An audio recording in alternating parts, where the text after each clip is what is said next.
Hey guys, welcome back to Main Street Living. Now, this is something I know Cheryl gets really excited about. Are you noticing, ladies, that the concept of going green has been gaining momentum lately? Right? Yeah. Well, that has impacted our lives in many different ways, I believe. Yes, Q, you're right. And one of those ways has landed on our plates as nearly 90% of Americans are making the change to eat less meat. Diana Edelman is on a mission to make the transition to a vegan lifestyle easy and delicious. Diana, welcome to Main Street Living. So good to see you. Thank you so much for having me.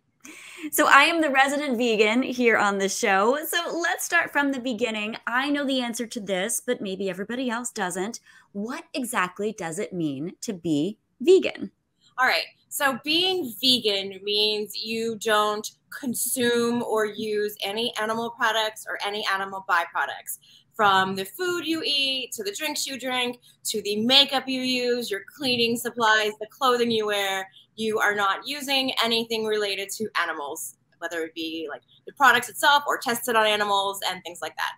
Yeah. And I know I wanted to follow up on this real quick because it's hard to know. Yeah. I mean, whenever I buy a new purse, I have to look at all the tags and say, okay, is this vegan leather? How hard is it for you to determine what's vegan and what's not? I've been vegan for a little more than 6 years now. And I think you just kind of, as you go, you kind of get used to things. So like, I know like if I'm going to buy a bag, the way leather feels is very different from the way like a plant leather feels, or other types of material they're using for leather these days.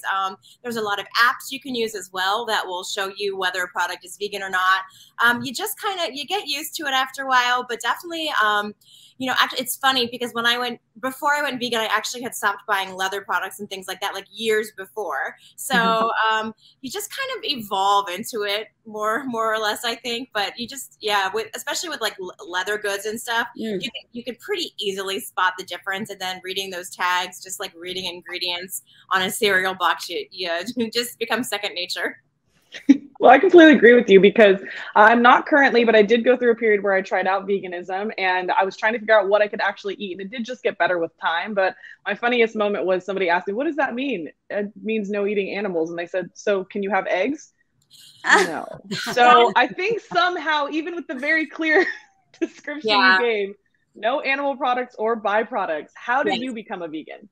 So it's actually like a two-part story. I stopped eating meat before I went vegan. I stopped eating meat when I moved to Thailand. I was working in elephant rescue, and coming home from the sanctuary I worked at one day, there was like a truck full of pigs being taken off to slaughter. And it was just that moment, I was like, oh, like I saw the little heads coming out of the truck, and I'm like, I can never be a part of this again. And then over the years, you know, I haven't had meat since July 2012, and then the rest of it, the dairy, the cheese was hard, the eggs was hard, the pizza was hard. And literally it was this, I would always say, well, you know, I know what goes on, but I'm selfish and I like my eggs, I like my cheese, blah, blah, blah.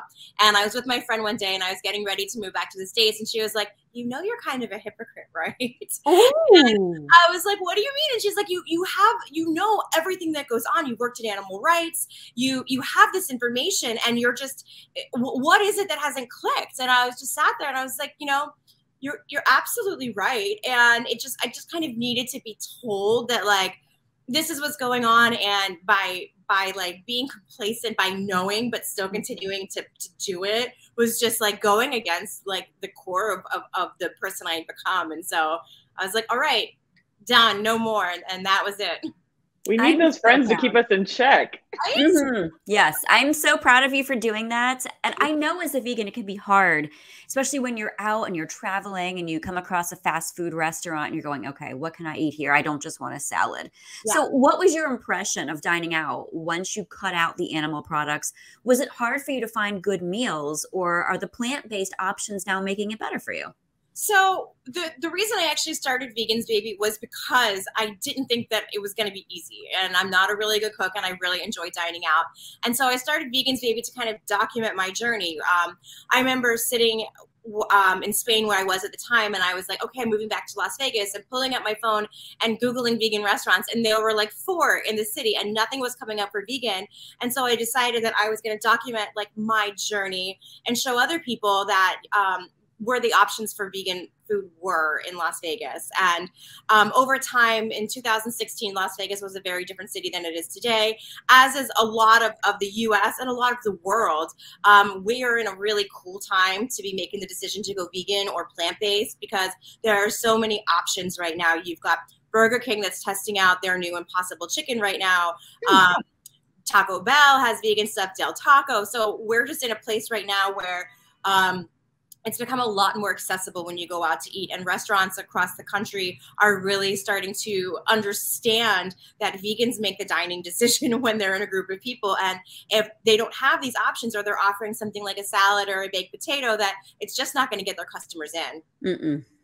Not going to get it done. And it's funny you mentioned, because I did live in Las Vegas and I felt like there were a lot of good options. I love living in Los Angeles because there's unlimited amount of option, it feels like.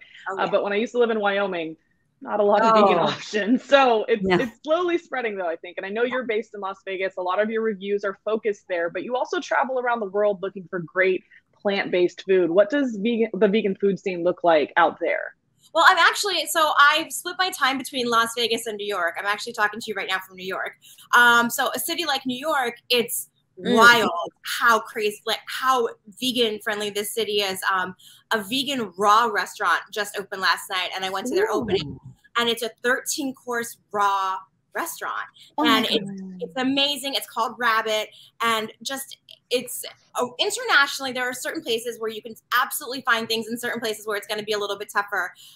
Countries like Thailand have it's such a veggie forward diet oftentimes that you kind of just have to, if you go up and talk to them when they're making your food, you just have to request no fish sauce. India, a lot of Indian food can be made vegan very easily.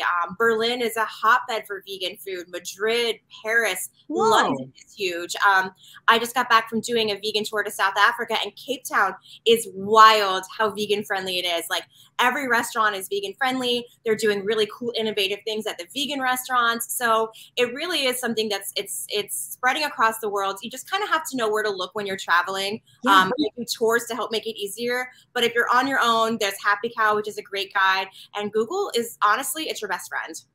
I love Google. I'm always searching vegan when I travel, but I'm going to put your information in my phone right now. So how can viewers follow you and learn about all of this awesome vegan stuff? It's vegansbaby.com, @vegansbaby, the whole thing. It's pretty, I try to make it easy as possible.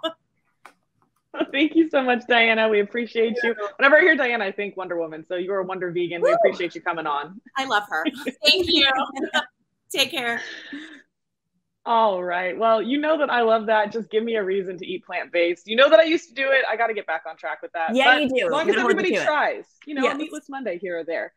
Coming up, do you need a reason to give? Because we have a good one next.